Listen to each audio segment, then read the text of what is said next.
দিন আগামী 26 সালে এখানে তৃণমূল কংগ্রেস মঙ্গল গ্রহ থেকে ভোটার নিয়ে আসলেও এই দক্ষিণে জিততে পারবে না। যা লোহার রড দিয়ে মারা, মাথায় ঘুষি, কিল ঘুষি এবং তারা অনেকগুলো লোক একসঙ্গে মিলে একজন ব্যক্তির উপর আক্রমণ করা।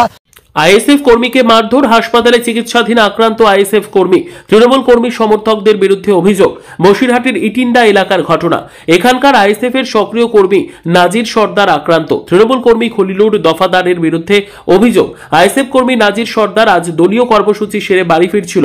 সেই সময় ইটিন্ডা এলাকায় খলিলুর দফাদার তার দলবল নিয়ে নাজির সর্দারের উপর চড়াও হয়। বেধড়ক মারধর করে, তার মাথায় এবং গায়ের বিভিন্ন জায়গায় আঘাত লাগে। নাজির সর্দার ঘটনাস্থলে লুটিয়ে পড়ে। চিৎকার চেঁচামেচিতে এলাকার লোক এসে নাজিম সর্দারকে উদ্ধার করে এবং বসিরহাট হাসপাতালে নিয়ে এসে ভর্তি করে। সেখানেই তার এখন চিকিৎসা চলছে। আইএসএফ এর দাবি, এইসব এলাকায় আইএসএফ দিন দিন বড় দলে পরিণত হচ্ছে। এলাকার মানুষ তৃণমূল ছেড়ে আইএসএফ এ যোগ দিচ্ছে। সেই কারণেই রাগের বশেই এই আক্রমণ। অবশ্যই আইএসএফ করার জন্য আমি একটা বাইক দিয়েছিলাম যে কোনো নেতা নেই। ভাইপো বারবার আমাকে একটাই কথা বলছে, তোদের কোন নেতা আছে ডাক। আর আমাদের নেতাদের আমার চাচাকে কথা বলার জন্য গিয়েছিল, কিন্তু আমি উদ্দেশ্য কারোর নাম ধরে বলিনি, আমি কারোর কোনো ব্যক্তিগত আক্রমণ করে বলিনি। সারিফুল দফাদার সভাপতি হয়েছে, আমি সেই কথাই তুলে ধরেছি যে সারিফুল দফাদার সভাপতি হয়েছে। গাছা আকার করে যে সভাপতি ছিল, আমি এরকম বা শফিকুল দফাদারি মেরেছে বা শফিকুল দফাদারি আমার নেতা নেই এরকম কোনো বিষয় আমি কারোর নাম ধরে উল্লেখ করিনি, কিন্তু ব্যক্তিগত আক্রমণ ভেবে আমাকে মারধর করা হয়েছে। আপনার শরীর এখন কেমন আছে? কি দিয়ে মেরেছে আপনাকে? কি দিয়ে মেরেছে? আমাকে মেরেছে লাঠি দিয়ে, মানে বাঁশের মতো বড় এক লাঠি ছিল, পায়ে, বুকে, মাথায়, চারিদিকে মেরেছে। আমার খুব যন্ত্রণা করছে এখনো। পায়ে, বুকে, মাথায়, অল বডি অ্যাটাচ করেছে। মাথায় মেরেছে প্রচন্ড। আর ওখানে ওকে বারবারই বললাম আমি মাইগ্রেনের রোগী, আমাকে মাথায় মারিস না। সেক্ষেত্রেও শোনেন, বেশি করে আর মাথায়।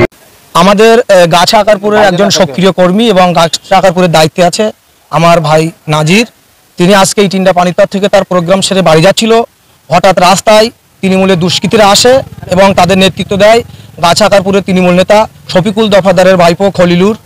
এর আগেও খলিলুর আমাদের অনেক আইএসএফ কর্মীদের উপরে আক্রমণ করেছে। আমরা প্রশাসনকে জানিয়েছি, তার বিরুদ্ধে এফআইআর করেছি। কিন্তু খলিলুর যেভাবে দিনের পর দিন গাছা আকারপুরে সন্ত্রাস সৃষ্টি করছে, সাধারণ মানুষ যেভাবে ওনার কাছে আক্রান্ত হচ্ছে, উনি চাইছেন যে গাছা আকারপুরে শুধুমাত্র তৃণমূলরাই রাজনীতি করবেন, বিরোধীরা কেউ রাজনীতি করবে না, এই মন মানসিকতা নিয়ে চলছে। তবে আমরা চাইছি গাছা আকারপুর শুধু নয়, বসিরহাট দক্ষিণ বিধানসভা যেভাবে তৃণমূল কংগ্রেস সাধারণ মানুষের উপর আক্রমণ করছে, তারা রাজনৈতিকভাবে আমাদের সঙ্গে লড়াই করে পাচ্ছে না। জানে আমাদের বসিরহাটের বিধায়ক, তিনি তার যতটা শরীর দেখেছেন আপনারা, তার থেকেও বেশি তিনি কারাপশনে যুক্ত আছেন। তাই জানেন এরকম কারাপশন মুক্ত বিধায়ক আমাদের বসিরহাট দক্ষিণ বিধানসভার সাধারণ মানুষ চাইছে। আগামী 26 সালে এখানে তৃণমূল কংগ্রেস মঙ্গল গ্রহ থেকে ভোটার নিয়ে আসলেও এই দক্ষিণে জিততে পারবে না। জানে আমরা হেরে যাব, আমাদের সঙ্গে রাজনৈতিকভাবে লড়াই করে পাচ্ছে না। তাই একের পর এক, দিনের পর দিন আমাদের আইএসএফ এর সক্রিয় কর্মীদের উপরে ফাঁকা জায়গায় আক্রমণ করছে এবং আক্রমণে এতটা নিয়ম শৃঙ্খলা প্রাণে মেরে ফেলার উদ্দেশ্যে কিন্তু আক্রমণটা করছে।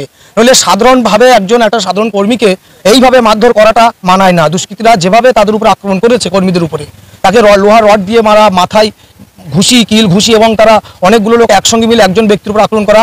তাছাড়া আমার গাছা আকারপুরের এই পঞ্চায়েত যিনি দায়িত্বে আছেন, আমার এই ভাই, তিনি তার মাথার একটা রোগে আক্রান্ত। বারবার বলছেন যে আপনারা আমাকে মারলে মারুন, কিন্তু মাথায় মারবেন না।